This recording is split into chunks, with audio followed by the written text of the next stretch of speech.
3, a mescla de ambos, né? A situação de Adão e Eva lá no Éden. E agora vamos falar sobre Adão, sobre Caim, sobre Abel, e sobre Havá. No Shabbat passado eu pedi uma lista de todos os personagens de Bereshit 1 até o 3. Alguém conseguiu fazer a lista? Eu consegui fazer aqui, mas só tem 3. Então, são personagens que de alguma maneira, ele influencia na cena. Isso, foi isso que eu entendi. Então, a gente tem que separar, né? Assim, por que dessa separação? Porque o personagem Nahash, serpente, ele é um incógnita. A Arua é soprada só no homem, e a Nahash fala, que história que é essa? Agora, como que a mulher conversa com a serpente? O que está por trás disso aí? Ou será que alguma entidade, algum chefe, algum demônio, ou algum mala?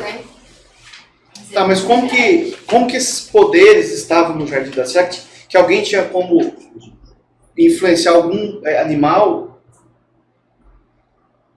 Nós vemos, por exemplo, o exemplo de Bilã, né, com a mula, que o anjo usou a mula, o anjo fez a mula falar com Bilã. E aí nós vemos a mesma situação, a serpente falando com Havá. Né? Então, para a gente conseguir compreender essa paraxá, e algumas próximas a essa aqui, a gente tem que entender também os personagens, saber diferenciar, saber identificar. Eu sei falar como que Adão foi parar ali. Quem é que sabe a história de Adão? Foi feito do barro, o Eterno veio e soprou. Agora, como que a mulher foi parar ali? Tirar a metade. Não é a costela. Agora, como é que Caim foi parar ali? Agora aqui tem Caim. Caim não é filho? Caim foi gerado, né? Agora, como que... A esposa de Caim, como é que foi isso? É outra história. Mas Caim já não seria fora. Não. Hoje, no paraxá de hoje, já tem Caim aqui hoje. Mas é fora. Mas já é fora do Éden, não dentro. E nessa paraxá da esposa mas de a Caim ideia... era irmã dele. Mas a ideia é todos os personagens até aqui. Achei que era só até o 3. Até o 4? Até o 4. Então aí nós falamos. Pode ser. Aí nós conversamos. Todos os personagens. Vamos tirar as dúvidas com o Moré pra gente fazer errado e levar um trem que não vai ter proveito. Depois ele Não, rasga. até a 4. Por quê? Porque nós temos que estudar todas as paraxás. Vocês têm que, antes de chegar aqui, vocês têm que ler a paraxá. Isso nós lemos. Não pode chegar aqui, eu vou ler depois que chegar lá. Não, tem que chegar aqui e já ler. Lemos, mas você achou que era para ser feito só até Só o para 3. terceiro. E até o 3. Até o 4. Eu devo que eu não expliquei direito. Não, Aí, Ou vocês foram como Havá. não, você não. Não foi. Vocês, não. eu entendi que era só Vocês têm obrigação de fazer além do que eu falo. Adivinhar, né? Não é adivinhar, é fazer além. Se fizer só na medida, eu tenho que transbordar. Tem que transbordar. Transbordar, porque só tem o limite. que mais? Agora eu já sei. Cadê a dúvida, né? A dúvida, a curiosidade, Curiosidade. o espírito de conquista. Mas assim, Moré, na realidade nós estudamos a paraxá de hoje. Só que a gente achou que a tarefa era só a paraxá passada. E aí os personagens eram muito poucos. Vamos sentar e conversar com a gente na dúvida hoje. Porque depois fazia. Eu achava que os animais entravam como personagens, eu achava que não. Entendeu? Os personagens, de uma certa maneira, eles entram. São os que influenciam, né? Os animais, eles entram por quê? Porque eles são colocados sob domínio de Adão. Então, fazem parte da cena, né? Existe uma função. Então, eu quero saber a função. Agora, por que nós fazemos essa pergunta? Qual é o objetivo? É porque não tem como você estudar a Torá sem você se ver nela. Não tem como. Sempre que você vai estudar a Torá, você tem que se analisar o tempo todo em todos os personagens. Você tem que se enquadrar de alguma maneira. Dentro do ser humano. De alguma forma aquilo tem que te influenciar, tem que mexer com você. Nós não usamos Torá para julgar as outras pessoas. A gente julga para se conhecer.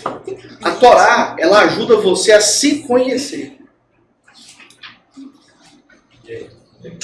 Baruch Hashem? Então, quando você passa a se conhecer pela Torá, você consegue descobrir quem é o seu eu. Quem é o seu eu? Tá, eu pedi para vocês analisarem todos os personagens até aqui. E olha que eu passei uma mensagem subliminar. Então o personagem que você queria que nós descobríssemos era nós dentro da paraxá. Também, era mais um personagem. Por quê, irmãos? Porque a Torá, ela é uma ferramenta que o Eterno nos deu, que é uma grande bênção. Se é que a gente pode falar que é ferramenta, de uma certa maneira até é, mas ela te molda, ela te corrige, ela mostra para você quem você é. Não existe nada no mundo, nem a mãe, nem o pai, nem os amigos, nem o marido, nem a esposa, nem os filhos, são capazes de mostrar quem você é como a Torá pode. O marido vê a esposa com os olhos de marido, né? A esposa vê o marido com os olhos de esposa, o pai com o olho de pai, a mãe com o olho de mãe, o filho olha para os pais. Os seus amigos não olham o seu pai e sua mãe como você olha. Verdade. A sua esposa, o seu marido, sua namorada, seu namorado, não olham para os seus pais como você olha. É diferente. E a Torá, quando você começa a ler Torá e a estudar dentro de uma certa profundidade, você começa a se ver, a se conhecer. E muitas coisas que você pensa de você descobre que não é. Não é. Poxa, então eu não sou assim. Principalmente coisas ligadas a problemas, a decepções. Você pensa, poxa, eu realmente não preciso disso. Realmente isso não é para mim. Isso é tão pequenininho, eu colocava tão gigante. Então você começa a se reconstruir através da Torá. Você começa a se libertar dos conceitos que as pessoas fizeram de você e que o sistema coloca dentro de você. Porque todos os dias, irmãos, nós somos inundados com informações erradas do sistema. Sistema religioso, político, econômico, profissional, vizinho, colega, família, tudo. Tudo te influencia. Tudo tenta te dar uma característica, ou algumas características. E muitas das vezes você aceita. E aí você entra em conflito, depressão, ansiedade. Você não se conhece. Na verdade, você não se conhece. E se você não se conhece, se você não aprende a se conhecer, você terá dificuldade em aprender a conhecer as outras pessoas. Se você não souber se amar, você não vai saber amar ninguém. Se você não souber ser seu amigo, você não vai saber ser amigo de ninguém. Se você não doar para você, você também não sabe doar para o próximo. Se você não sabe se perdoar, se corrigir, você não consegue corrigir ninguém. Aí me perguntaram um dia desse aí, mas olha, eu queria aprender isso aí que vocês conhecem para poder ensinar para as outras pessoas. O que eu preciso? Eu falei, você precisa de duas coisas. Você precisa de amor e de alegria. Alegria incondicional. Com problema ou sem problema, com dor de barriga ou sem dor de barriga, no momento que você vai estudar a Torá, alegria e amor tem que estar junto. Eu não sei quantas vezes que eu aqui sentado com dor de cabeça, de cabeça mesmo. Raramente na dor de barriga. Barriga, quando foi pesada, não dá pra ficar sentado, não. Não, mas barriga é difícil. Pra mim é difícil. Mas dor de cabeça, já teve situação de eu estar aqui sentado, com dor de cabeça tão forte, que me deu tonteira que eu quase desmaiei. Aí, o que eu começo a fazer é mexer os pés. Se você me pegar mexendo nos pés aqui, mexendo as mãos assim, ó, eu tô quase desmaiando. Dor de cabeça. E alegria e amor superando a sua dor de cabeça. Alegria cura a alma. Amém? E é justamente o que a Torá nos traz. Existe algum problema que a Torá não resolva? Um só. Fala assim, ó Moré, a Torá não resolve isso. Eu sei de alguns problemas que a Torá não resolve. Eu não vou falar aqui porque vocês vão copiar. Ignorância pessoal. Não resolve. Teimosia, rebeldia. Tolice, né? Tolice. Ou seja, as coisas que a Torá não resolve são as coisas que você tem que resolver. Amém, irmãos? E aqui nós chegamos numa situação onde Caim mata Eva. O irmão mata o irmão. Ou seja, conflito. E nós, querendo ou não, nós temos um pouquinho de Caim e de Abel dentro de nós. Agora, qual que mata qual?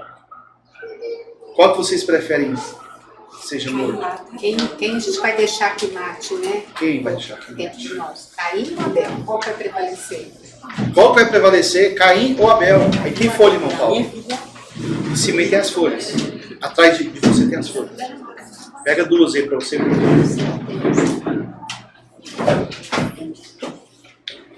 Amém, irmãos? Amém. Quem que vai prevalecer? E quem que vai prevalecer dentro de você? A serpente ou a Eva? Então vocês o tempo todo, constantemente, nós temos essa guerra dupla. Um lado tem que vencer o outro. O tempo todo é assim. Amém, irmãos? Baruch Hashem?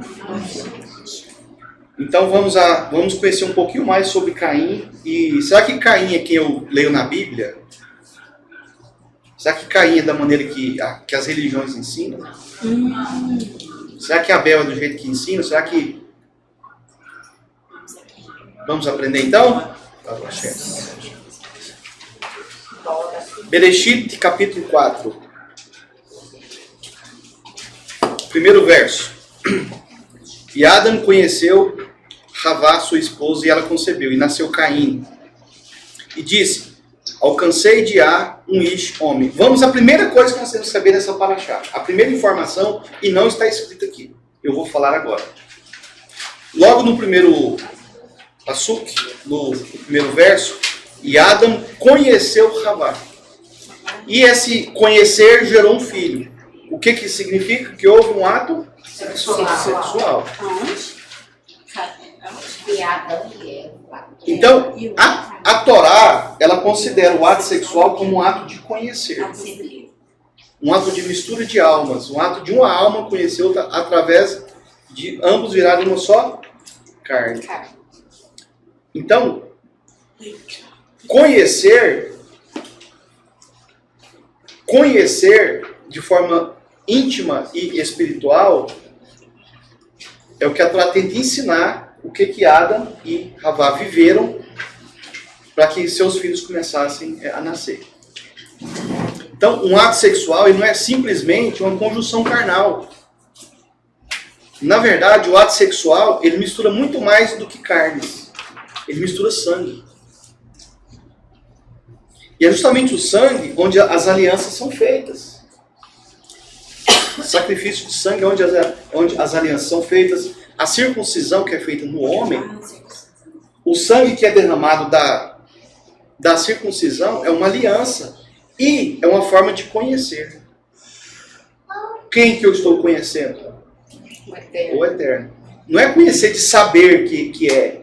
É um conhecer de misturar. Mais íntimo, né? Mais íntimo. É aliançar. Então, Adam, ele aliançou-se com Havá, ele misturou o seu sangue com Havá, e ela concebeu, e nasceu Caim. E disse, alcancei de A um Ish, um homem, um varão. Esse é o primeiro falso Mashiach que aparece. Então, quando ele nasce, o que Havá pensa? Poxa, agora a gente vai voltar para o Jardim do Éden. A gente foi expulso, o Mashiach veio, é meu filho, e agora nós vamos voltar.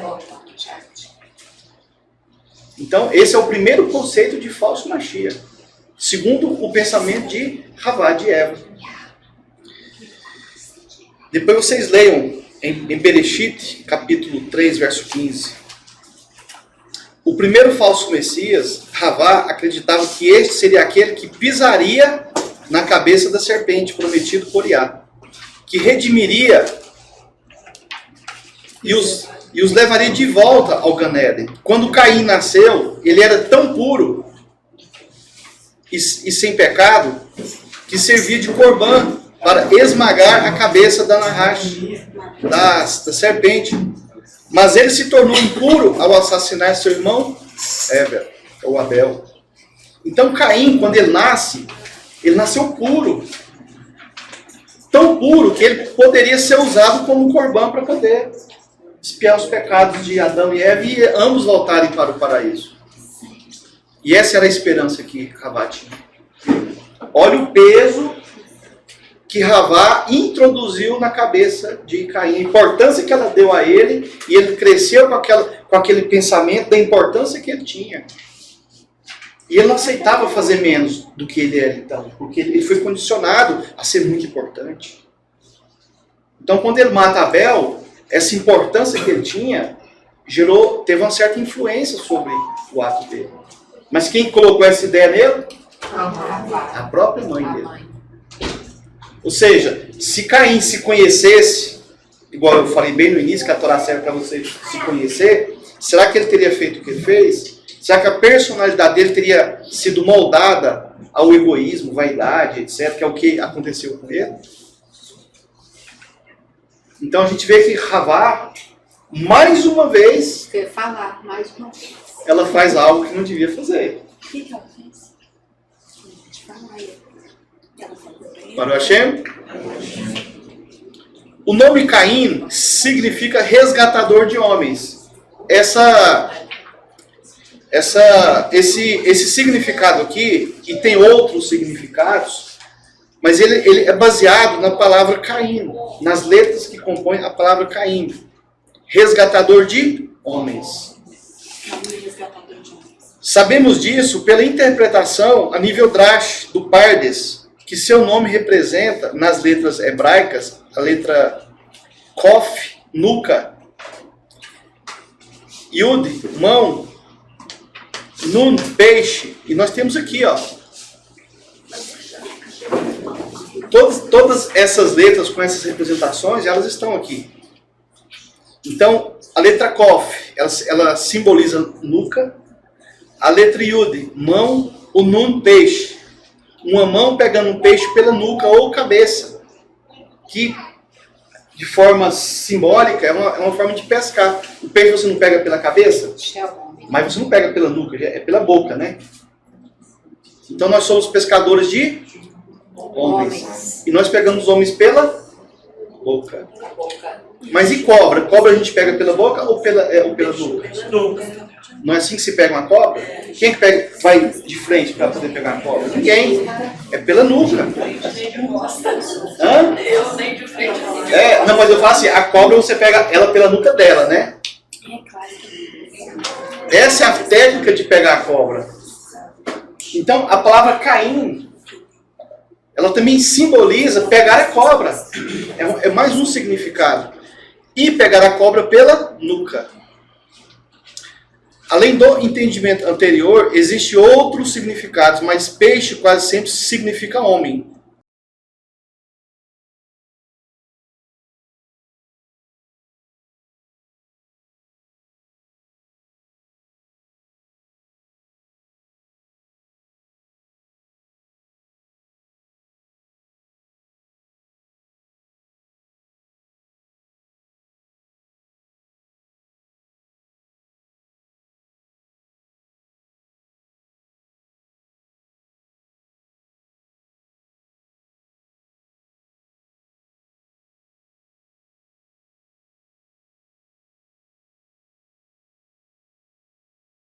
Mão significa trabalho. E nuca é o lugar da cabeça onde pega a cobra. É o que Machia fará com a Nahash, com a serpente. E prenderá perpetuamente, e ela nunca mais será cabeça ou governo. Ou seja, a gente vê, irmãos, que aqui tem muita simbologia. E nós poderíamos aprofundar muito mais só nesse primeiro verso de Bereshit 4. Mas eu penso que, por enquanto, isso aqui é suficiente para a gente poder continuar. A cobra tem que ser pega pela cabeça, senão ela não deixa de atuar. E pode te afetar. E pode envenenar. Pode te envenenar. Ou seja, pega a cobra por trás, né? cabeça nela envenena, sem mobilizar ela. Né? É justamente a cabeça Te envenena. que simboliza o governo, o pensamento, as ideias. E o Mashiach vai pegar a cobra por onde? A cabeça. Para anular O governo dela. o governo dela. E a palavra Caim, ela significa isso também. Então tem aqui, eu pus um sentido duplo. Pescador de homens, que é o que a palavra Caim em hebreu também simboliza, e pegar a serpente pela cabeça, através da nuca. Tem outros significados. A palavra Caim também significa outras coisas. Caim também era o primogênito, seria o sacerdote da família, mas também fracassou nas oferendas, colocando nela adoração a si mesmo. O que Caim ele queria? Se ele era o primogênito, por que o Criador preferiu a oferta de Abel? Ele era o sacerdote, ele era o primogênito, ele era o mais bonito, ele era o mais importante, ele era aquele que tinha várias funções ali no reino. A própria Ravá deu a ele a função de Mashiach. A oferta dele não estava de acordo com Mas na mente dele, agradando a ele exigia tanto dele que a oferta dele tinha que ser mais. Só que pessoas assim, irmãos, geralmente pessoas assim, as coisas que elas fazem para se abrilhantar. A oferta de Caim era para tornar ele mais especial do que todos. Nossas ofertas ao Eterno é para engrandecer o nome dele. Ponto final. Ponto final. Não tem outra função. Ele era cheio de justiça própria. Cheio de justiça própria. Então, se eu vou fazer uma oferenda para o Eterno, eu tenho que entender que aquilo ali não é para mim. A minha oferta não é para mim embelezar. Olha a oferta do irmão, que oferta maravilhosa que o irmão deu. Esse irmão é abençoado. De forma alguma. A oferta não visa isso. Ela não tem esse objetivo. né? Oferta, assim, mas... A oferta é para engrandecer o nome do Eterno. Se você não entrega uma oferta para engrandecer o nome do Eterno, não é oferta. Moré, uma pessoa também, quando ela doa alguma coisa para uma pessoa, faz alguma coisa para uma pessoa, e sai falando para todo mundo, eu fiz isso para isso. Invalidou tudo. Não serve de nada, né? Se fosse assim, se a pessoa faz uma oferta, mas ela nem fala que foi ela, aí sim, aí essa foi para o Eterno. A pessoa que recebeu e ninguém sabe que foi ela. Assim, por exemplo, deixa eu contar aqui um segredinho para vocês aqui. Assim, é uma situação um pouco incomum, né, aqui no nosso meio. Mas eu gosto muito de calçar as minhas orações, as minhas tefilot. Eu gosto muito de fazer isso. Agora, como que eu faço isso? Como que eu calço? Eu faço uma oferta, ajudo alguém e não falo para ninguém. Para ninguém saber que fui eu, a não ser aquela pessoa, se não tem outra forma. Se eu como eu fazer sem a pessoa ficar sabendo, eu faço. Mas geralmente é só você e aquela pessoa. Então todo dia eu procuro fazer isso. Todo dia. Todo dia. A própria palavra diz isso, né? Sim. Com ações de graça. Ações de graça, ações de agradecimento, ações de favor imerecido. Isso. Então quando você vai orar, a sua oração está calçada. Porque pecadores nós somos, irmão. Não adianta. Nós somos pecadores. Então, a sua oferenda, a sua oferta, a sua terumá, ela tem que ser para o Eterno, para engrandecer o nome dele. Porque quem está recebendo tem que agradecer você ou o Eterno? Tem que embelezar o nome de quem? O Eterno. O Eterno, é o seu. Então, acostume-se a doar, a dar, e Sem esperar. que ninguém fique sabendo que foi você. Que ninguém te elogie por isso. Dar e calar. Dar e calar. Então, Caim não. Caim ele já achou ruim, porque a dele ficou em segundo lugar. Ele era o primogênito, ele era o Messias, ele era o ungido, ele era, segundo a Ravá estava aqui falando. Então ele ficou super triste, porque a dele não foi aceita. O fato da oferta dele não ter sido aceita não quer dizer que o Eterno não aceitava ele, não gostava dele, não amava ele. não ia dar outras oportunidades para ele. Muito pelo contrário. Ó, meu filho, você errou, mas eu te amo, você tem uma segunda chance. Eu vou aplicar minha misericórdia em cima de você, Caim. O mérito de Caim seria muito maior do que o mérito de Éver. Porque Éver foi lá e deu a oferta e o Eterno aceitou de bom grado. Pronto, ponto final, acabou.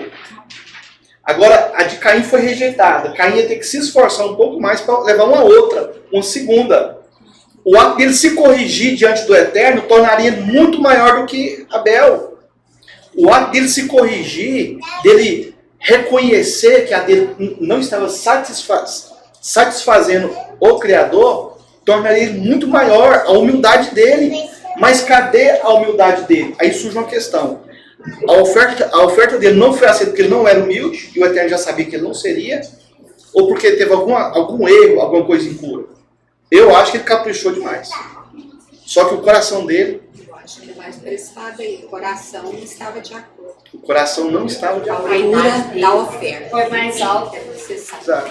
Irmãos, vocês estão percebendo que vocês se enxergam nisso? Aí você fica assim pensando, e eu? Como é que eu vou fazer agora? A nossa mente, automaticamente, ela já começa a te trabalhar. Ela vai tentando te moldar a sua... E eu? Será que eu estou fazendo assim? Você começa a se julgar e você começa a saber se você faz assim ou não. E você começa a perceber que você precisa de se corrigir. Isso é Torá, irmãos. Amém? Baruch Hashem? Vamos continuar então. Em Bereshit, capítulo 2, verso 15, está escrito: e o Yah Elohim levou o Ish e o colocou no jardim do Éden. Ele foi colocado por Elohim dentro do ambiente perfeito que foi criado antes dele mesmo ser formado. No mesmo sentido, Noah também foi colocado num ambiente especial, mas desta vez era um ambiente ecológico, artificial. O Gan Eden era um ambiente natural, que o Eterno fez. A arca era um ambiente artificial. Ambos eram ecológicos, olha a semelhança. Mas um era artificial, feito pelo homem, e o outro era natural. Lembra que a primeira Torá que Moshe recebeu lá no monte, ela era natural, foi o Eterno que fez lá na pedra? Aí Moshe teve que quebrar ela, teve que rejeitá-la, anulá-la, abandoná-la, entre aspas, e depois Moshe faz uma artificial. A gente consegue ver alguma semelhança nessas histórias? Um jardim do Éden natural, um arca de Noé artificial, uma Torá natural, uma Torá artificial. Vários falsos Mashias artificiais e um Mashia natural. Vários falsos Mashias baseados em pedra, em templo, e um Mashia, a pedra central, onde nenhuma ferramenta pode mexer na pedra, é a pedra natural. É a pedra central de toda a criação.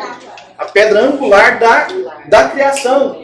E o Eterno, ele não fala assim, ó, o meu altar de pedra não pode bater ferramenta. Tem que ser na pedra natural. Então, nós vemos a duplicidade. Bom, onde eu quero chegar com isso? Eu quero chegar no seguinte ponto. Foi colocado no meio do jardim uma árvore. Uma árvore linda, maravilhosa, agradáveis aos olhos, de muita beleza, e parecia ser muito perfumada, e parecia que até tocar nela era algo maravilhoso. Devia ser de seda, de pluma, de alguma coisa assim, muito bom tocar. Mas não podia nem tocar nela. A ordem foi, não toque, porque se você tocar, certamente você morrerá. Bom, essa árvore é uma árvore só, e ela tinha duas funções. Ela tinha a função do conhecimento do bem e do mal, e na mesma árvore a função da vida. Ela tinha a função do conhecimento do bem e do mal, se você tocasse ou se você comesse do fruto. Mas se você não tocasse, não comesse do fruto, ela tinha a função da vida eterna. A mesma árvore. Duas coisas, uma só. Mas também, Morel, a gente estava discutindo isso, não sei se eu estou certo. Quando você decide escolher o bem, você tem que ter pé. Se você escolher o mal, Vai ter resultado. é. Baruch Hashem, irmãos? Deixa de ter. Então vocês estão percebendo o que é o bem e o que é o mal? E a mistura que é isso? A mistura do bem e o mal nos deixa confusos, porque nós não sabemos exatamente o que é o bem e o que é o mal. E só a Torá que nos ajuda, que nos esclarece o que é o bem e o que é o mal, e ainda por cima mostra quem é a nossa personalidade. Mostra para você quem é o seu eu. Baruch Hashem.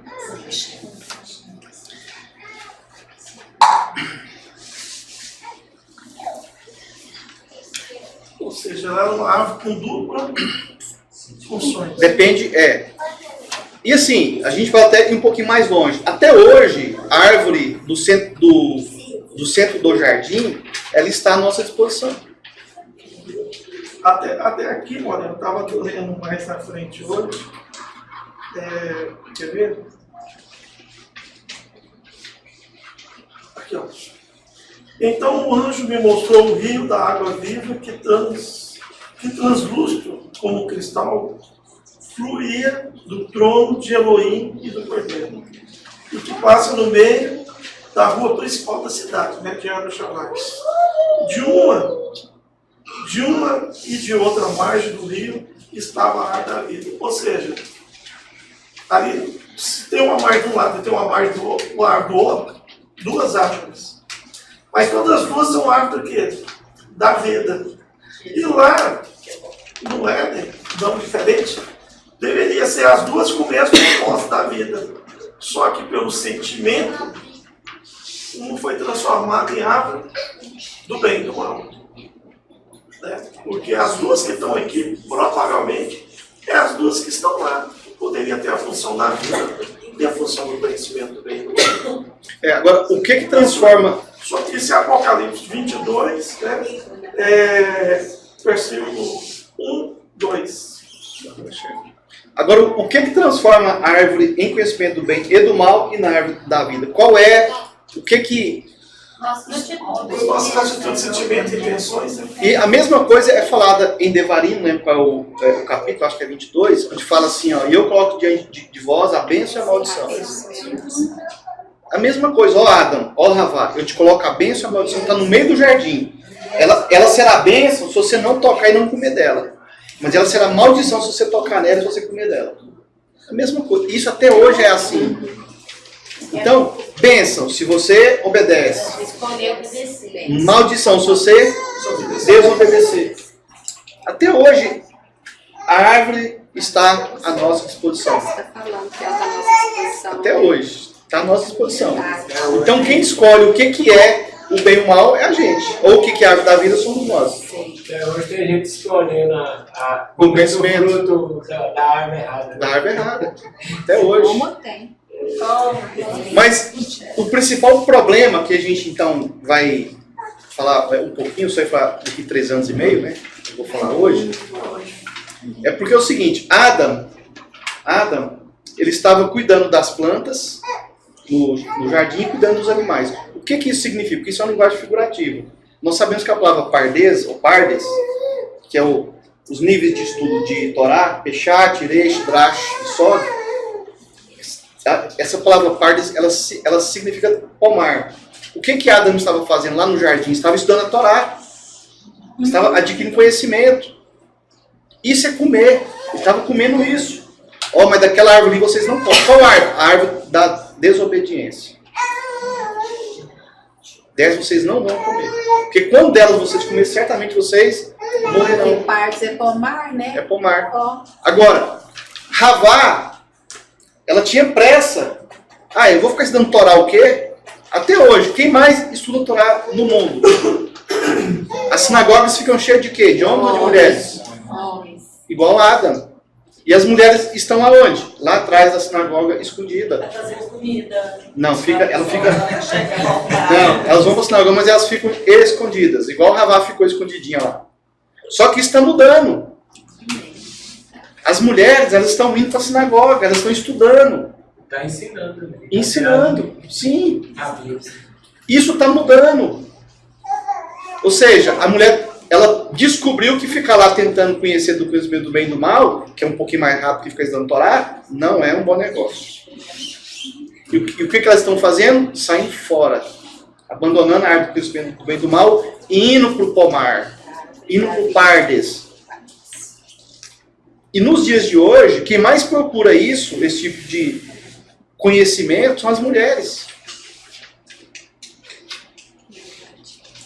Baruch Hashem? Por isso que as mulheres, dentro das aulas de Torá, elas têm que ser valorizadas. Conserto, né? Conserta. Elas estão tentando consertar. Compreendendo, consertar o que Então tem que dar uma atenção muito especial para as mulheres. E as mulheres não podem ensinar. E ao mesmo tempo ensina mais as crianças, né? Que é a base. Né? E será que as mulheres não podem ensinar mesmo? É proibido? você tem. Como você está falando de ensinar, né? A mulher sim, ela pode ensinar. Porque Principalmente a base, principalmente na família. Mas Sim. isso não impede que as mulheres também ensinem na sinagoga, nas congregações. Isso é machismo. Tem algum mandamento? é isso Não. que eu queria saber. Não, porque isso é você, machismo. tempo atrás, já falou que as mulheres não podiam ensinar. Não sei se vocês lembram, né? Mas, Ela não podia agir como sacerdotisa de sacrifício. E mulher, Sacerdotisa de sacrifício? nesse sentido, não. Não é nesse sentido. Não. Mas no sentido de ensinar, de vir para frente. Ensinar ir pode. pra frente. Eu tô falando a respeito disso. Só que ela vem ensinar o quê? A Torá. Mulher pode ou não pode ensinar a Torá? Onde é que fala que não pode? Não fala. Não só pode como deve. Não só pode como deve. Ela está matando a serpente pela cabeça. As pessoas se confundem, porque lá no livro de Coríntios, lá fala assim, o apóstolo Shaul fala assim, que as mulheres fiquem caladas na congregação. Mas ali que estava falando de outra coisa, né? Ali é porque estava tendo muita confusão, muita briga, né? Uma autoridade. Mas é porque as um mulheres... contexto local, né? É, Que as pessoas ignoram. Mas ali as mulheres ficavam brigando. Então, era esse contexto. Você está falando desse contexto É. de briga, de É. conflito. O que Shaul falava? Mulheres, acalmem-se, não é calem-se. Lá no grego não está calem-se. Olha só. Mulheres, acalmem-se, aprendam em casa com seus maridos. Porque, irmãos, hora que começa a ensinar a Torá e começa a falar de casamento, quais são as primeiras a levantar a sobrancelha? O homem pode ter mais de uma esposa. Tem mulher que a sobrancelha mistura porque você nem se vê a sobrancelha. Tem que pintar aqui o outro para lotar a sobrancelha. Então é muito difícil. Então, aí virava aquela brigaiada. Se você é uma outra pessoa, vai vir comigo. Olha, isso vale pros outros, pra você.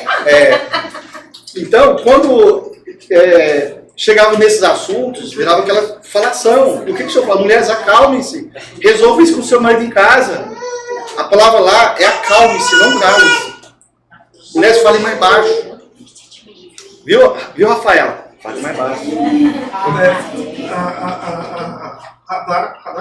Radassa. Eu estou fazendo uma pergunta se o casamento é poligâmico.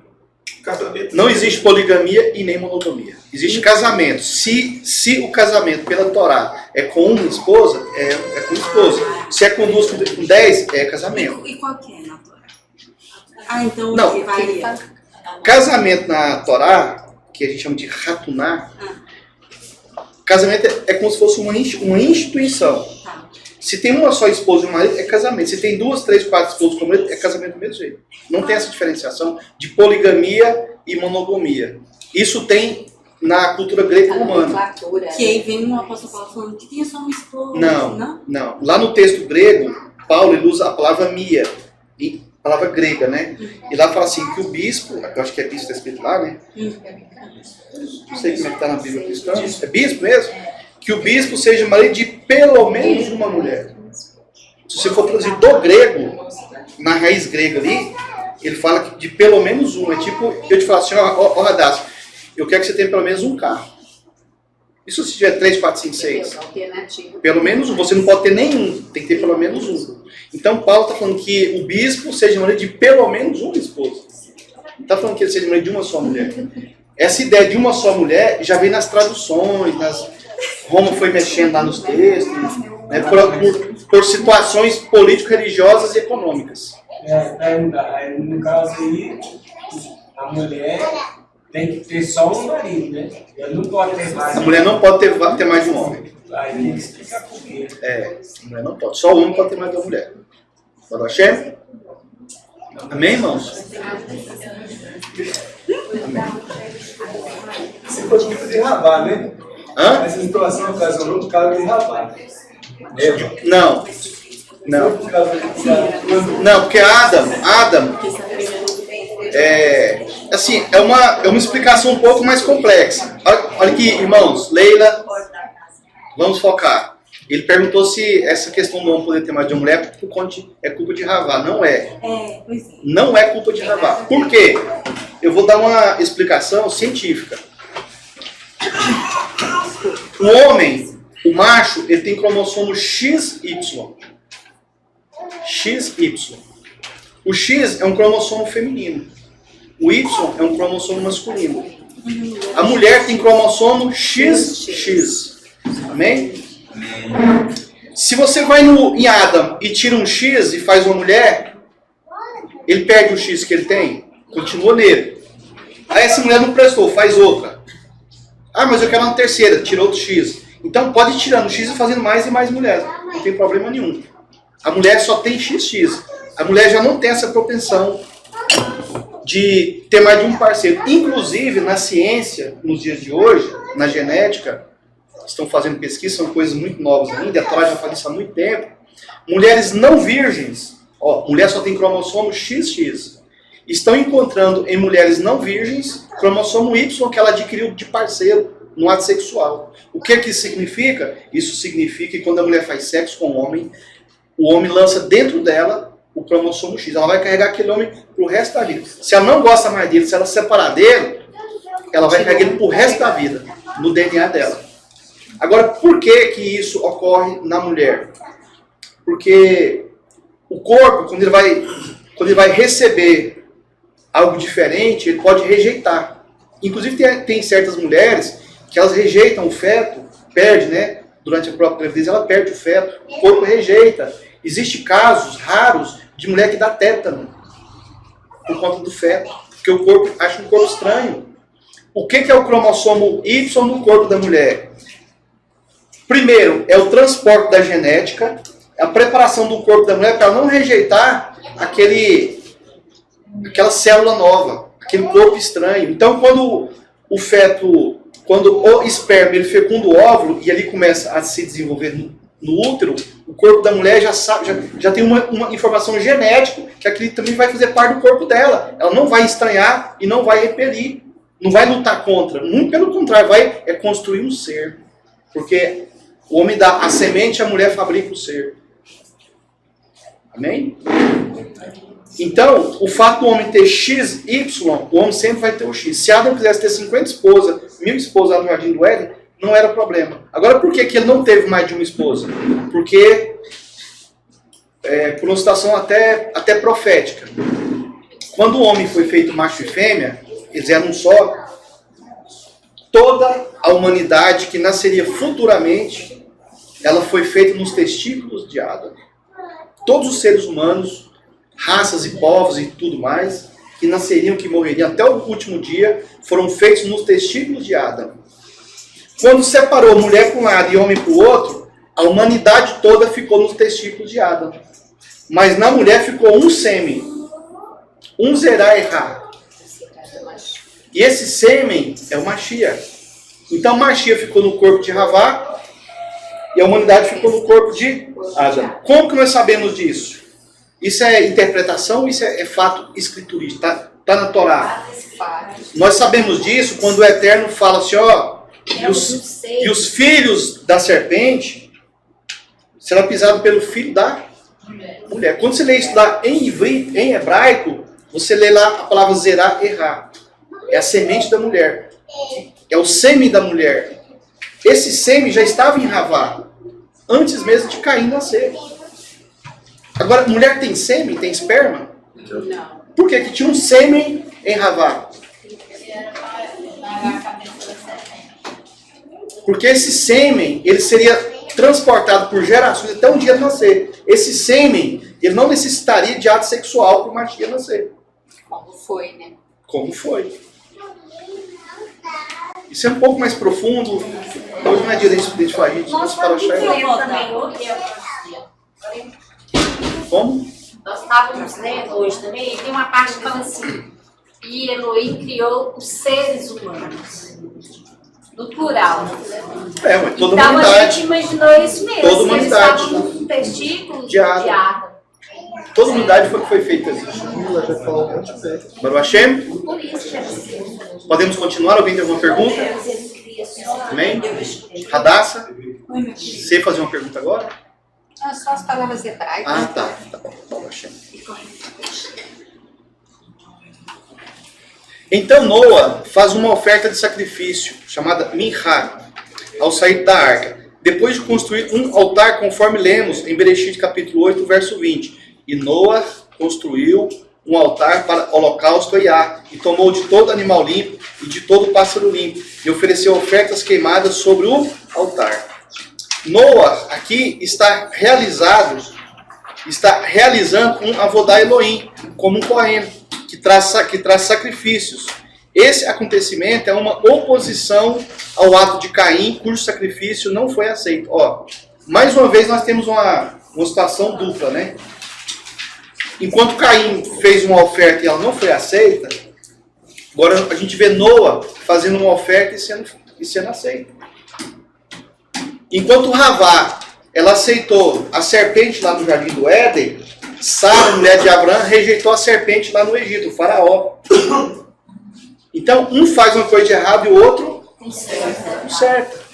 Então, Caim fez errado, Noa consertou. E o mundo, irmãos, o nosso mundo, é assim que ele vai funcionar até o último dia. Só que tem muito mais coisa para consertar, porque o pecado vai tomando conta e os justos não vão conseguindo consertar tudo. É mais pecado do que justiça. Mais pecado do que justiça. Baruch Hashem? Amém. Vamos então para o verso 2. Não, vamos para o verso 7. 7. É o Eterno puxando a orelha de Caim. Bom, olha, se tu faz o bem, não será tu aceito. Agora, por que ele usa essa expressão? Se tu não faz o bem, não serás tu aceito? Isso aqui, irmão, já é uma referência ao pecado do conhecimento do bem e do mal. Isso significa que a oferta de Caim, ela tinha uma certa mistura de bem e de mal. O Eterno não aceita. Ó, basta você fazer o bem, você não seria aceito se fizer só o bem, mas você está fazendo o bem e o mal, então eu não aceito.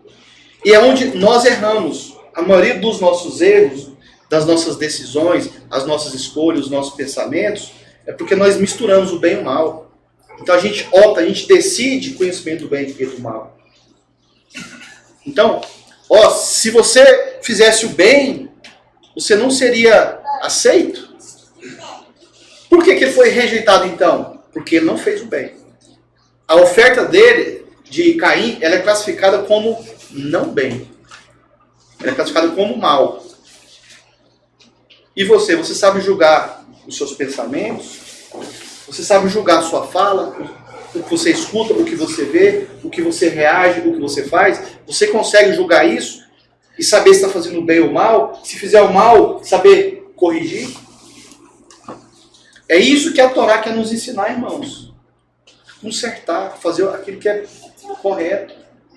Amém? Porém, se tu não fizeres o bem, o pecado tocará em sua. E o desejo deste é para ti, mas tu deves ter domínio sobre ele. Ó, a palavra-chave aqui é domínio. Ter domínio. Por que ter domínio? Porque domínio, ele está muito ligado ao arbítrio, à sua arbitragem, ao seu julgamento. Inclusive, o homem sem pecado nenhum, ele não precisa de livre arbítrio. Ele é livre do arbítrio. É o que a gente poderia traduzir no livro de Gênesis, no livro de Bereshit. Não é o homem ter livre arbítrio. A tradução correta é o homem ser livre do arbítrio. Imagina você ser livre de qualquer julgamento. Se você tomar 1000 decisões, as 1000 decisões são boas. Qualquer um que você tomar, qualquer decisão sua é bom. Que maravilha. E hoje nós estamos no peso do livre arbítrio. Ou seja, a sua escolha, ela vai criar um resultado. Se você fosse livre do arbítrio, qualquer coisa que você decide fazer é bom. O resultado é bom. Imagina você ser uma pessoa que tudo que você faz é bom. Tem um bom resultado. Nada do que você faz é ruim. É por isso que a Torá fala que a oração de um tzadik, de um justo, vale muito. Porque ele tem méritos para orar. Porque tudo que ele ora, que ele fala, que ele vê, que ele decide, é bom. Amém, irmãos? Baruch Hashem? E Caim falou com Eva, seu irmão, vamos para a planície. E, ocorrendo isto, quando eles estavam no campo, Caim levantou-se contra seu irmão e o matou. E a disse para Caim, onde está Eva, teu irmão? E ele respondeu, eu não sei, sou eu o guardião do meu irmão? O que eu tenho a ver com ele agora? Agora eu que tenho que ficar... Cuidando, Vigiando. Agora por que ele dá essa resposta aqui? A culpa já tá. Porque tá devendo. Não, mas tem algo por trás. Deixa eu botar Hã? Sim. Não, é porque ele era sacerdote, então ele era responsável. E a pergunta do Eterno, aí tá vendo? Você não foi sacerdote. Aí ele fica revoltado, aí agora eu sou guardião do meu irmão também? Uai, já que você não aceitou a minha oferta, eu não sou sacerdote. Aqui é simplesmente isso. Uai, você não aceitou, ó Eterno, tu não aceitou a minha oferta. Eu não sou sacerdote. Por acaso eu sou guardião do meu irmão? Claro que era, Caim. Só que você errou uma vez, mas eu tenho misericórdia de você. Vamos consertar isso, vamos fazer outra oferta. Aprende com o seu irmão mais novo. Jacob, mais novo. Esave, mais velho. Quem é que tem que aprender com quem aqui? Exato, tem que aprender O mais velho com mais? Caim tem que aprender com quem? Abel. Cadê o senso de autocorreção desse homem? E nós somos mais parecidos com Abel ou com Caim? Com quem a gente se espelha mais em quem? Eu não Abel. Mas eu não sou Abel, mas eu me... Não sei. As pessoas simpatizam com Caim porque fez a boa oferta, ou com Abel, mas Mas- esse comportamento de Caim. De Caim. Esse é o problema. Mas o espelhar também é um tipo de... Não deixa, é uma projeção, mas também pode ser um ideal, né? É, mas só que o ideal é igual Caim. Não, assim, quando você fala eu olho pra Abel, né? Sim, claro. É. Não, Abel não é um É aquele exemplo para nós. caminho Sim, que- lógico. Não achei. Será que Abel também não ficou criticando Caim? A Torá não fala. Eu acho que ele não tinha tempo não, que ele mexia com ovelhas. Eu acho que ele não tinha tempo não, porque ele era... Não, mas ele tinha tempo para isso não. Eu acho que Caim tinha muito mais tempo. Porque você conversa com o alface não te responde. Agora você conversa com a ovelha, ela berra ainda por cima. É diferente. Amém, irmãos? Baruch Hashem? Será que esse Caim das ovelhas era seria? Era perigoso elas se converterem a boa total, né? Porque é o seguinte, a ovelha quando você cuida bem dela, ela faz questão de fazer. Sim. Ela estressada, ela se suja, né? Baruch Hashem. Uma pergunta. Você falou do mais velho, tem que aprender com o mais novo, você usa uns termos, é Jacó, ele era mais novo que Esaú, né? Esaú? Esave. Exato. Os 11 eram mais velhos que Deus. Sim. Tem muitos exemplos, né, mano? Sim. Muito bom. Na Torá. Ismael e Isaac também. Verso 9. E a disse para Caim, onde está Eva, teu irmão? E ele respondeu, eu não sei, eu sou guardião do meu irmão. Caim inaugura a morte humana, matando seu irmão. Isso traz o cumprimento da ação da morte sobre a humanidade prometida por Elohim a Adão, caso comecem da árvore do conhecimento do bem e do mal. Bom, então, nesse ponto aqui, Caim está sendo obediente. Ele tinha que cumprir o que... O Eterno falou que a morte alcançaria o ser humano caso comece da... Tudo bem. Então, o que Caim está trabalhando para quem aqui?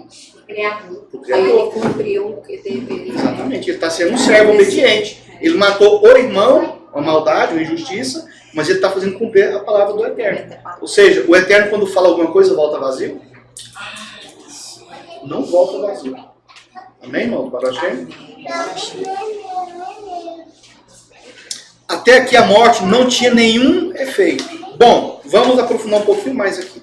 Até aqui a morte não tinha nenhum efeito. Se a morte não tinha nenhum efeito, Cadê? Onde? a gente sabe que Abel, ele ele sacrificou alguns animais. A pergunta é, tarefa para casa. Eu não vou responder hoje. Só daqui a 3 anos e meio. Só quando começar outro ciclo de Torá. É muito profundo isso. A morte não tinha sido inaugurada ainda. Não tinha ninguém morto até agora.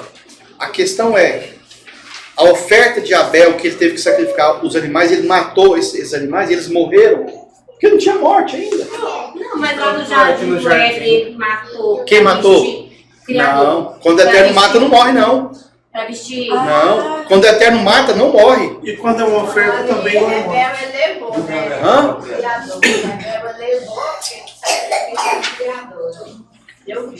Quando o Eterno mata, não morre. Quando o homem comia lá no jardim do Éden, enquanto estava lá, alguma coisa tinha que morrer? Hoje, se a gente pega uma maçã e come, você está matando a fruta. Ela está sendo destruída. E ela vai virar o que depois? Se você tem que matar o alface pro seu corpo, para a alma ficar no seu corpo. A gente mata o tempo todo para ter vida. Não. Então, quando o homem comia lá no jardim do Éden, ele não defecava, ele não tinha ânus, não tinha gerava resíduo nenhum, não tinha privada, nem mictório, não tinha WC, WC é ótimo. não tinha toalete. Então, o que o homem comia não morria. E será que o sacrifício de Abel morreu? Teve morte? Boa. Daqui 3 anos e meio, eu respondo. Se alguém quiser responder antes, está aberto a temporada das respostas. Não, gente. Então, tarefa para casa, você descobrir isso. E a Torá responde, viu? Já que é uma oferta, não tinha morte. Tinha até uma mudança de estado. Não, mas eu falo assim, porque quando chegou a lei de Moisés, e quando Abraão se sacrificava, tinha que cortar o pescoço, o bicho morria. Tinha morte. Mas não era assassinato. Mas no caso de Abel não era assim que acontecia. Ele oferecia vivo o animal. Não. Ele não morria, mas era sacrificado. Irmãos, isso é um grande mistério. É o que tem que ser desvendado. Por vocês, não por mim, que eu já sei a resposta. Isso é para vocês, né? Daqui 3 anos e meio eu falo, mas tarefa para casa. Baruch Hashem? Amém? É nível sódio esse aqui. Amém. Até aqui a morte não tinha tido nenhum efeito. Da mesma forma que a morte foi usada para pecar, a morte também passou a ser usada para perdoar. Através do ato expiatório sacerdotal. O efeito de uma morte sacrificial é que é aceitável por Elohim. Isso significa que a morte é nula, pois Elohim é vida. E tudo que é ofertado e aceito por Elohim não morre, se eleva. Podemos dizer que é vivificado em um nível alto. Ao contrário de tudo que é morto, dedicado, cultuado contra Elohim é morte. Se torna caído, profano, comum. Inclusive, para mudar bem de assunto, para vocês não ficarem em cima de mim, querendo que eu fale dessa morte aqui, a palavra idolatria em hebraico, quando você vai na raiz dela, ela significa odiar. Então, quando as pessoas praticam a idolatria a um ídolo, o que eles estão fazendo? Odiando. O que é odiar? É você pegar alguma figura do céu, da terra, do mar, do ar, espiritual ou não, e você pegar aquilo que é do Eterno, que foi feito para enaltecer o nome do Eterno, para louvar Ele, e você adora aquilo. Isso é tido como ódio. Você está odiando algo que o Eterno criou. Isso é idolatria.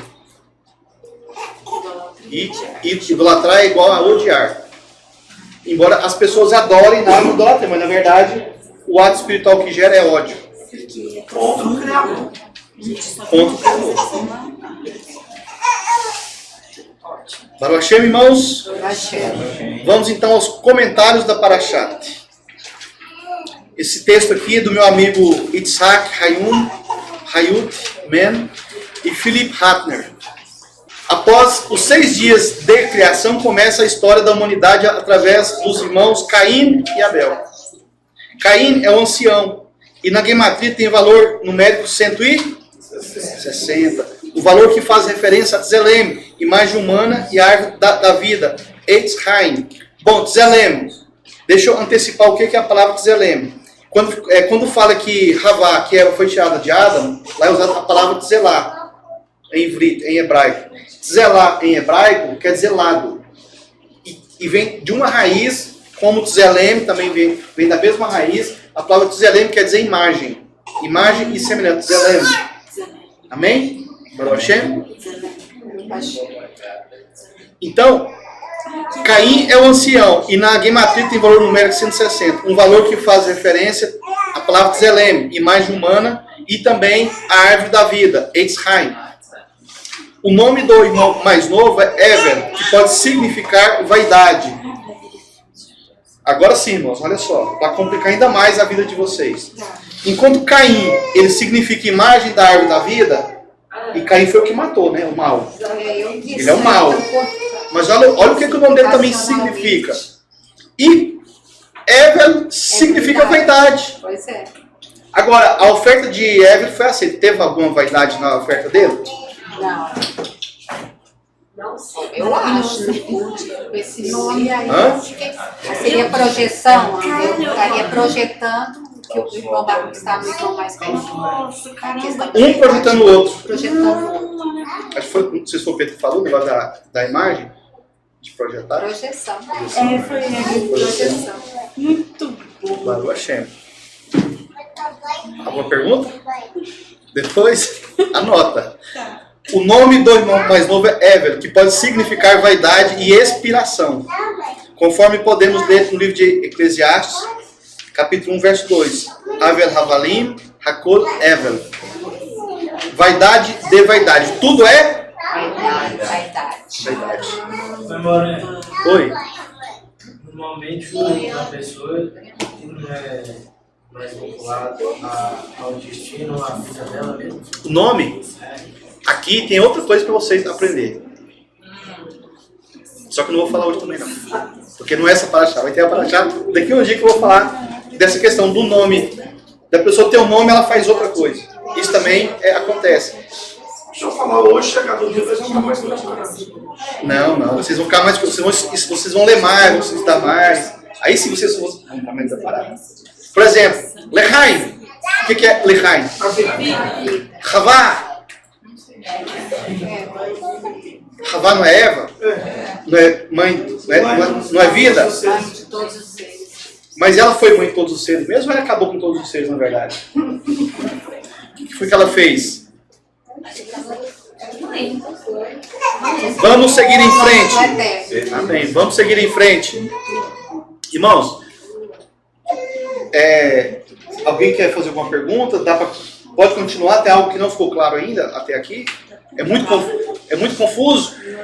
Olha, até os piolhos pedem para dar uma passeadinha lá fora, até a cabeça esfriar um pouquinho, porque os neurônios ficam trabalhando muito, esquenta muito a cabeça dos bichinhos. 1000 por hora. 1000 por hora.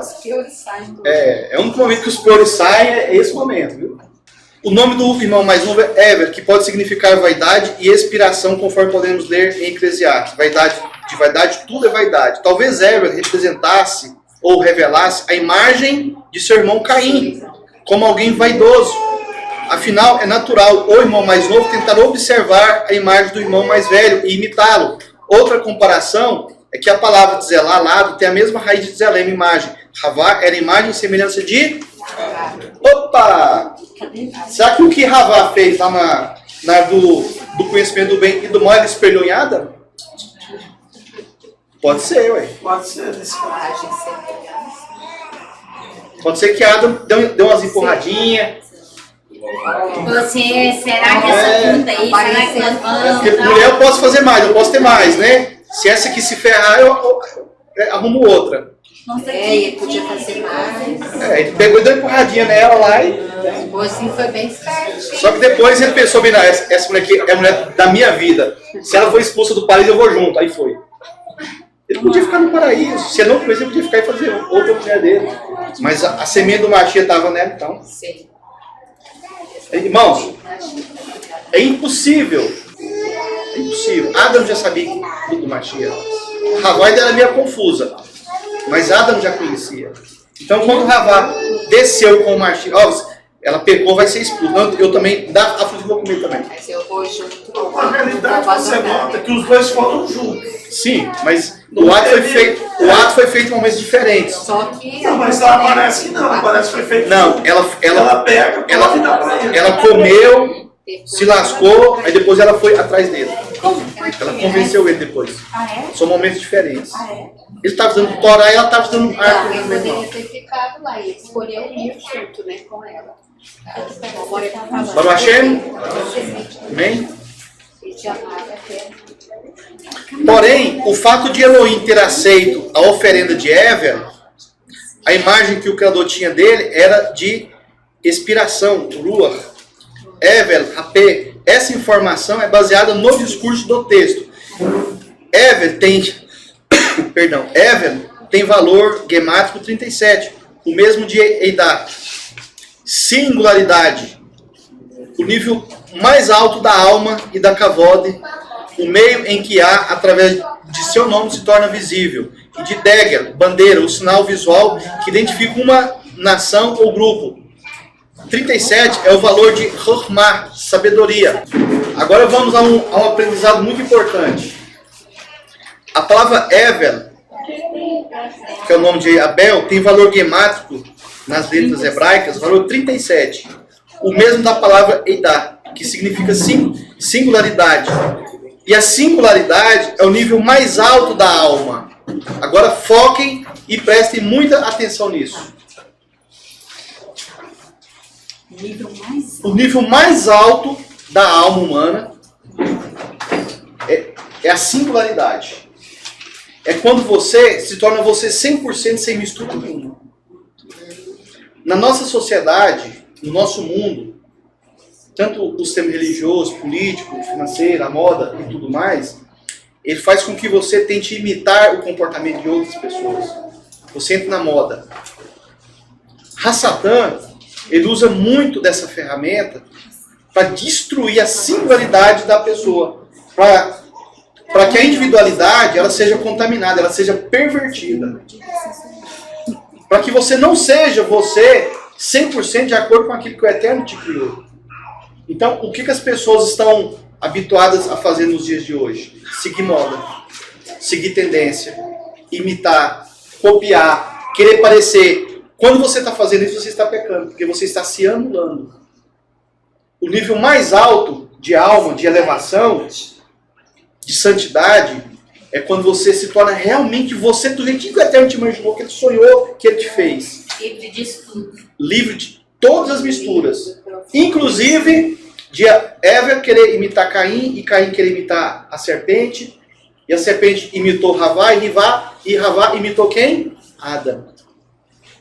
Então, se você, o nível mais alto de elevação é quando você é um ser puro e você consegue se ofertar para o Criador em pureza. A estatura do varão. Existe alguém igual ao Mashiach? Não. Mas ele é o modelo que nós devemos seguir, porque nele está todos os seres humanos. Está impresso nele. Então, quando você olha para o Mashiach, você se vê exclusivamente nele. A outra pessoa, quando olha para o Mashiach, ela se vê exclusivamente nele. Se você colocar 1 quadrilhão de pessoas diante do Mashiach, cada pessoa vai ser refletida individualmente no Mashiach. E cada um diferente um do Não, outro, exclusivo. Né? Todos nós nos vemos nele, Exclusivo. porém... Exclusivo. Ele é o único. Cada um individual. Ele é o único. Coisa, mas... Agora, quando você tenta se imitar em outros que não é ele, você começa a se contaminar. Você perde a sua essência.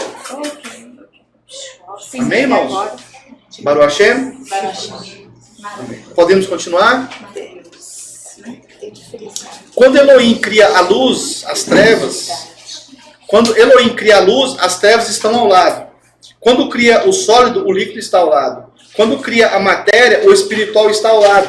Disso decorre uma ação que chamamos de luta. É uma luta pelo lugar da criação. Antes da árvore do conhecimento do bem e do mal, o fato do ser humano não conhecer o mal, o bem dominava sobre as trevas.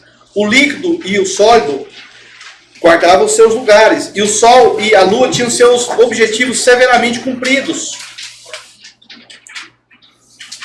Na guerra pela herança, pelo direito, tem início quando Havá, ao invés de aprender e estudar com Adão, como Adão fazia, em tudo e com tudo que foi criado, Havá desejou buscar sua sabedoria no mais fácil, no mais sedutor e mais bonito, a árvore que dava conhecimento sem dividir o bem do mal.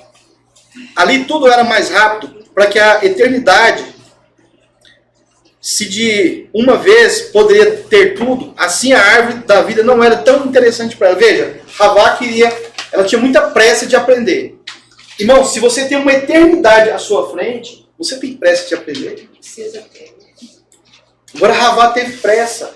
Quando ela começou a ter essa pressa, isso já indicou que ela começou a mudar a sua essência, ela não era mais pura. Antes dela comer do fruto do conhecimento do bem e do mal, ela não era mais pura. Porque ela começou a perder a identidade. E olha que ela era imagem e semelhança de Adão. Antes dela comer no fruto do bem e do mal. Mas a pressa não era algo com essa natural? vontade Não, que A nasceu pressa não é dela, natural? Não, mas não era porque você tem uma eternidade. Você vai ter pressa para quê? A gente tem pressa porque não tem eternidade. Essa vontade que nasceu nela, ela já começou, né, a perder a singularidade, a essência dela. Ela, na verdade, ela queria moda, né? Ela falou assim, pô, aquele anda pelado. Não tem moda, não tem nada aqui. Eu vou dar um jeito de fazer uma moda aqui, pronto, a gente vai ter que usar roupa, salão de beleza, etc. Aí criou moda. Hoje nós estamos aqui com essa moda aqui, ó. Pele. Então, Adão era imagem e semelhança do Criado. Havá devia ser imagem e semelhança de Adão. Entendi. Agora o negócio é... Mas o bom Companhia, que semelhança da serpente e de Havá. De Havá e de Adão. Porque eles já tinham pecado. Tô pensando nele. Já tinham pecado já. Já tinha adquirido essa característica. Amém? Amém. Só que o pecado... como é que eles falam aqui? É pecado original? É isso. Pecado, o Eterno já tinha feito um sacrifício para anular ele. Não existe, né? Hã? Não existe. O Eterno fez, mas aí quando o homem peca, o homem resgata o pecado de novo. Então, o pecado original, todo mundo nasce com ele, mas por causa do sacrifício que o Eterno fez, o sacrifício lá no Ganed, e para vestir o homem em pele, quando ele faz isso, ele já anula esse pecado. Aí o homem resgata pecando de novo. Caim pecou e resgatou o pecado original. Mas se ele não tivesse pecado nada, pode ser que hoje a gente estava vivendo tudo errado do Éden. Assim ele seria Mashiach. Mas ele fez tudo errado. Assim Mas como... a gente conheceu a liberdade de Não. poder ser amado de Na verdade, uma nós... experiência diferente. Não. Né? Aqui Porque nós o somos... amor sem liberdade... Não, mas... eu acho que prisão é você escolher e aquilo te prender. Isso é prisão. Então essa liberdade que dizem que a gente tem aqui, toda liberdade que existe aqui, ela tira a liberdade de outro. Tira a liberdade. Não, sim, com certeza. Então não é liberdade, aqui Só não tem que liberdade. você poder escolher o Eterno também é uma coisa. É o que o Eterno, por isso que quando o Eterno fez a árvore do o bem... amor também é uma escolha de ambos. Né? Então quando ele faz lá a obra dele, ele coloca lá a árvore lá no jardim no meio, ele falou assim, opa, isso aqui é bom demais. Exato. Porque tudo era só bom, né? Fez o sol e a lua, isso é beleza, é bom. A água é bom. Fez os passarinhos, isso é muito bom. Mas quando faz a árvore do conhecimento do bem e do mal, o Eterno, opa, isso aqui é bom demais. Porque agora, eles me amam, eu sei que eles me amam, mas agora eles vão poder me escolher. Exato. E a escolha da liberdade. Só que não escolheram. Mas tá vivo. Só que não escolheram. Rejeitaram. Foi uma rejeição. Mas nós temos aí o Mashiach para retificar, para consertar tudo isso e a gente ser recolocado do lado do nosso Criador. Através da salvação, através da retificação, através do retorno, da elevação. Mashiach para isso. Pois e a partir disso a gente teve a oportunidade de conhecer o amor incondicional do Elohim. Por isso que ele falou que era muito bom. Nossa, Incrível, no erro veio uma... Nossa! Amém, irmão? Alguém tem alguma pergunta, alguma dúvida? E aqui, podemos continuar? Baruch Hashem?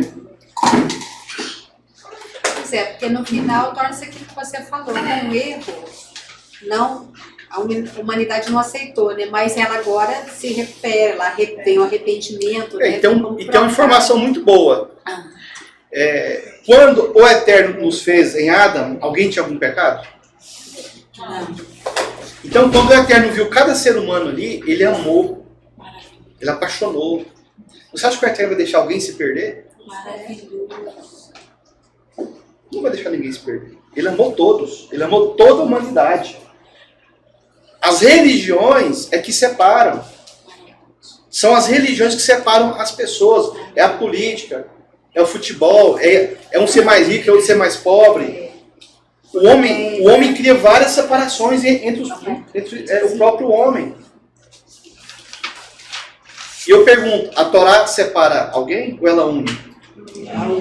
A Torá une. Amém, irmãos? Baruch Hashem?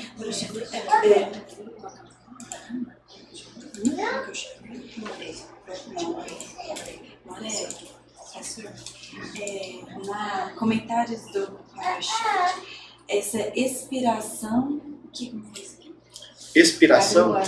Ruach. É o pessoal traduz como espírito. Que isso? Eles traduzem como espírito. Espírito? É Ruach. Espírito. E o Revel Rapé. O que é isso?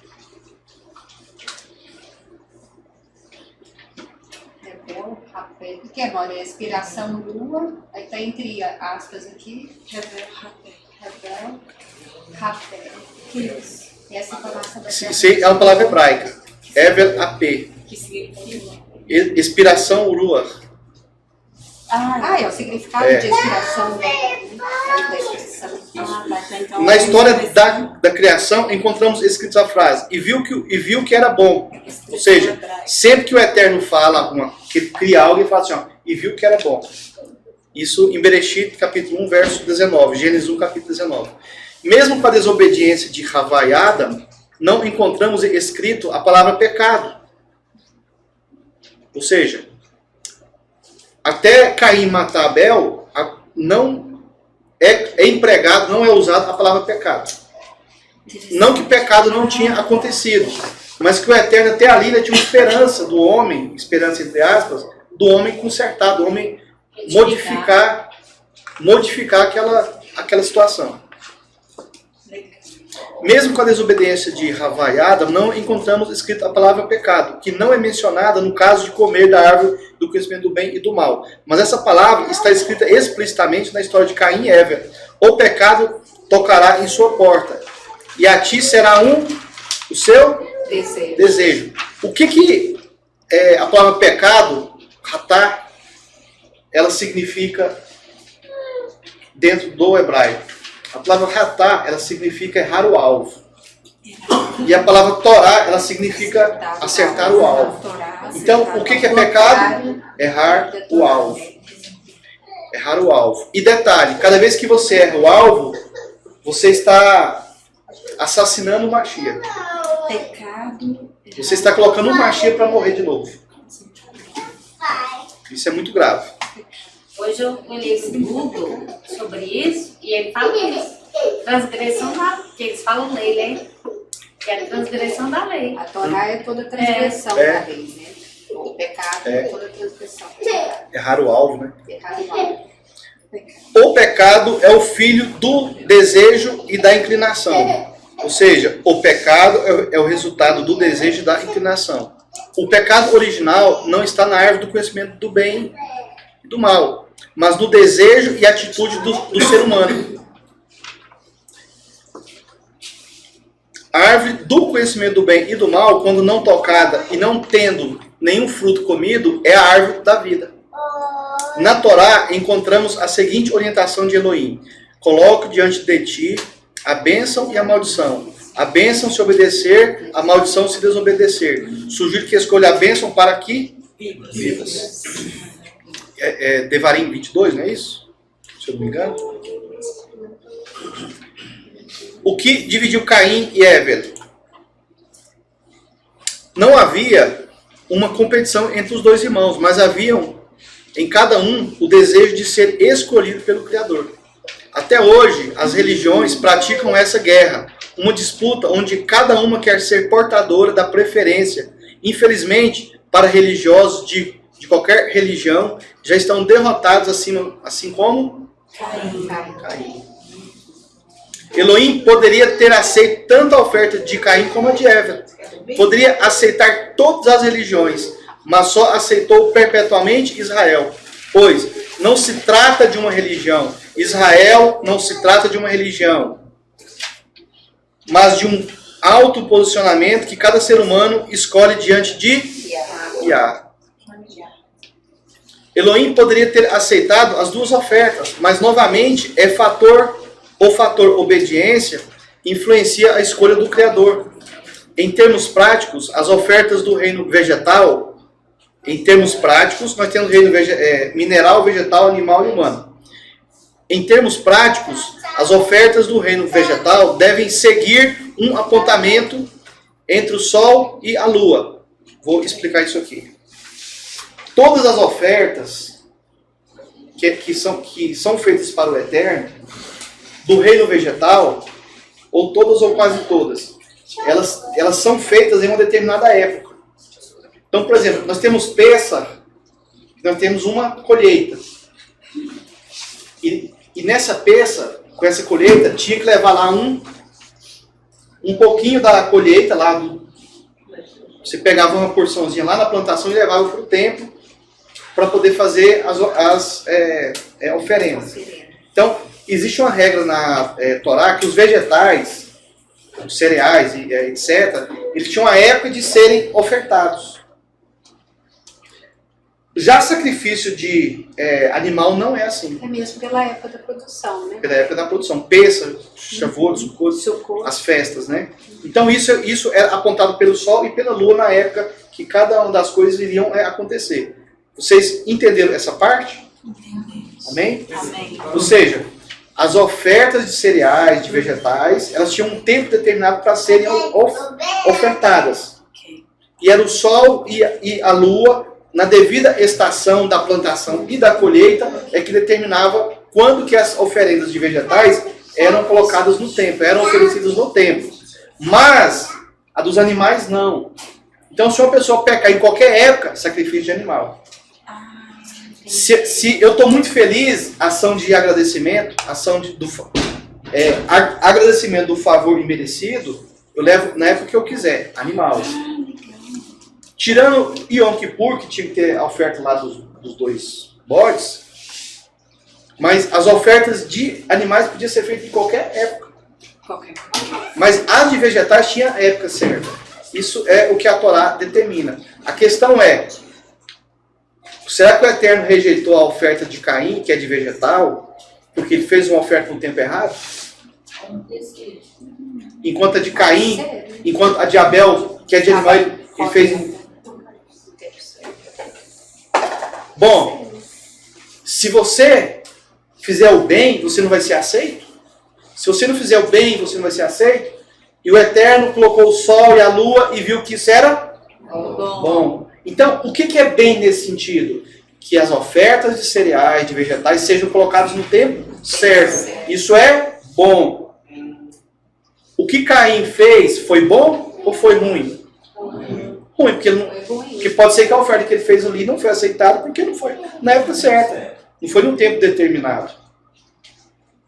Ele não observou a Torá. Ele não observou a Torá. Isso significa que ele tem um comportamento parecido com Ravá. Enquanto Adão estava lá, cuidando do pomar, estudando Torá, o que Ravá estava fazendo? Pegando a moda, a política, a ciência, né, o sistema lá, com a árvore crescendo bem do mal, com Ravá é a serpente. Então Caim, olha a tendência de Caim. Amém, irmãos? Baruch Hashem? Amém.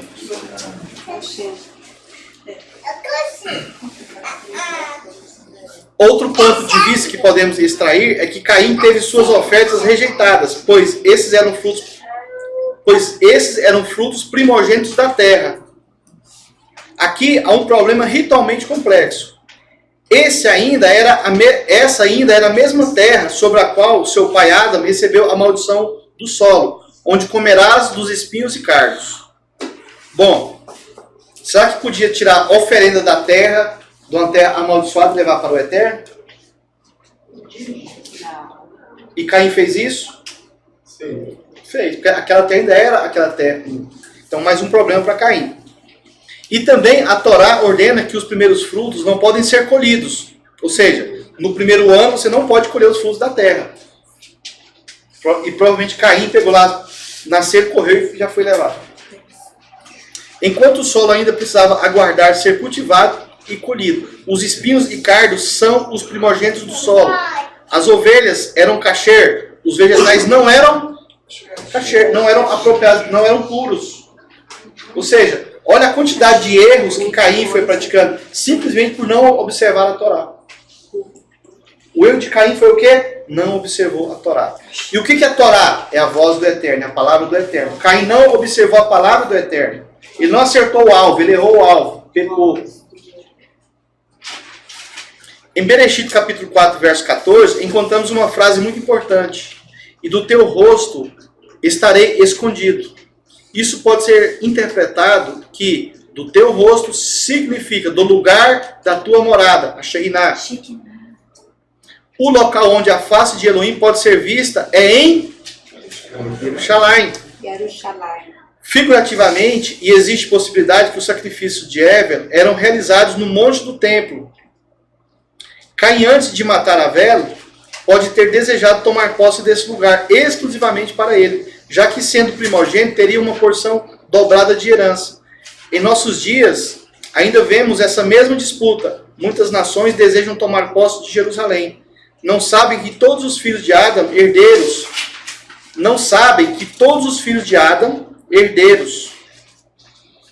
São filhos de Adão, herdeiros. E quem é o dono? Mashiach.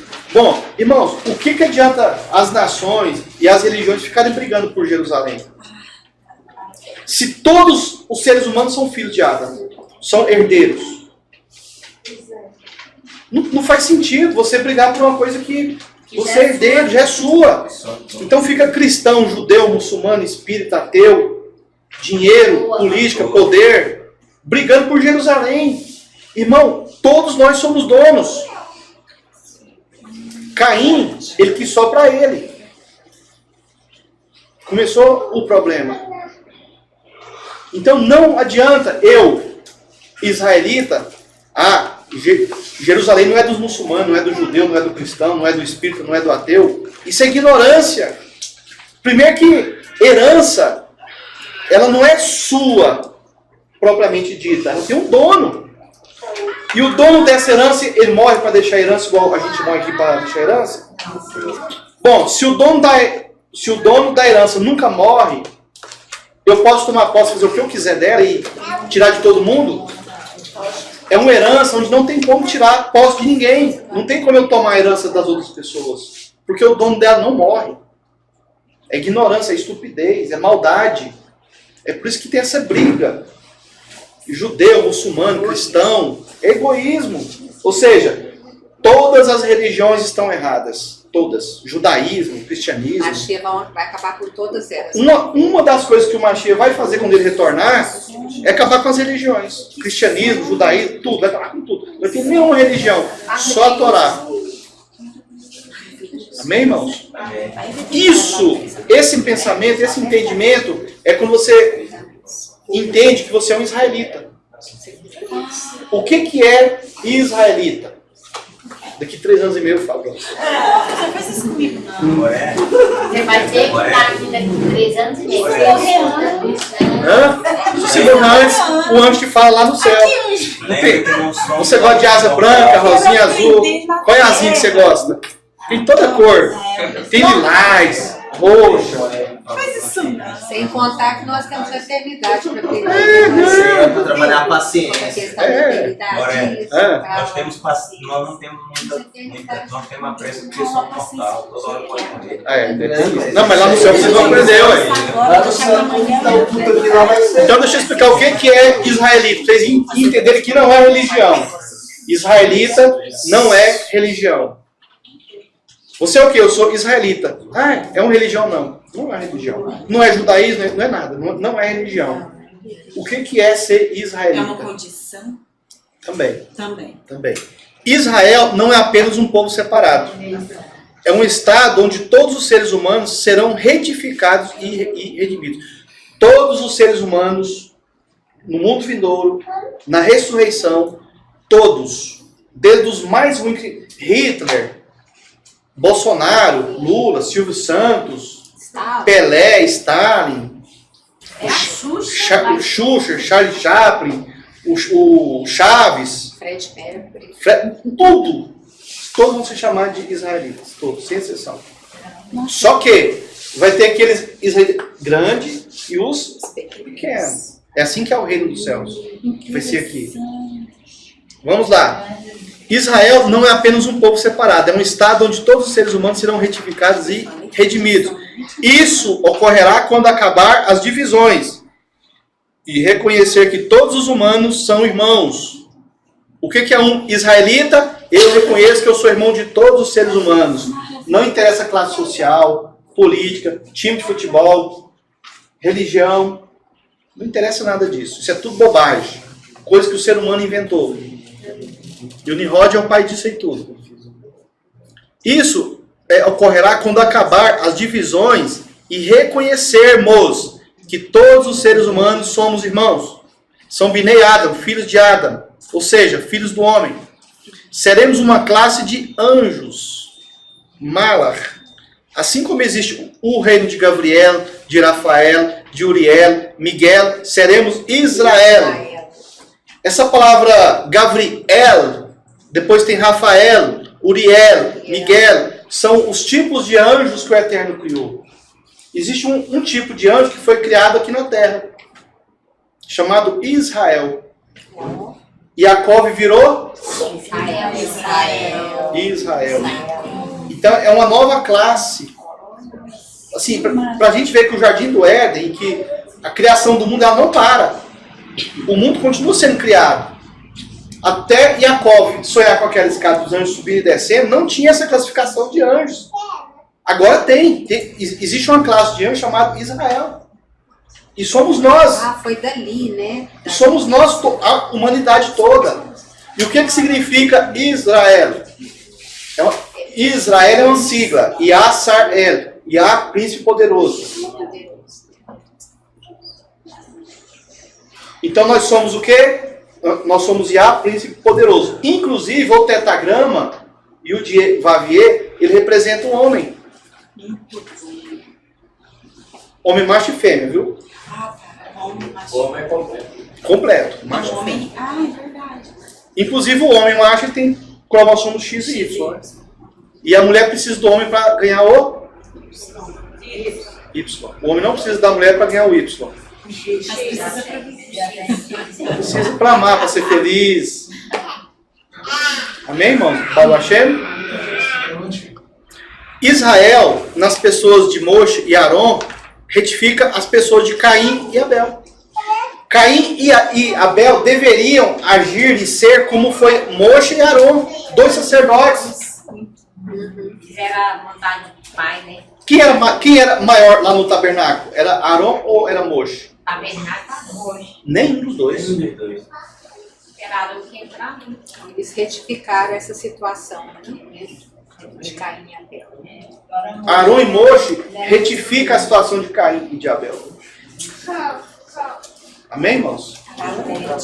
Será o dia em que a casa de Yahudá e a casa de Efraim serão um só povo, que conseguem complementar um ao outro, e ambos servirão o Kadosh. Isso é o cumprimento dessa profecia que eu leio de Ezequiel capítulo 37, verso 17, onde Judá e Efraim se tornam um só povo. Quando isso acontecer, a plenitude dos gentios acontece, porque os gentios todos já terão o sangue de Abraão, Isaac e Jacó nas veias, e o Mashiach retorna, e aí a gente entra numa nova era. Baruch Hashem? Baruch Hashem?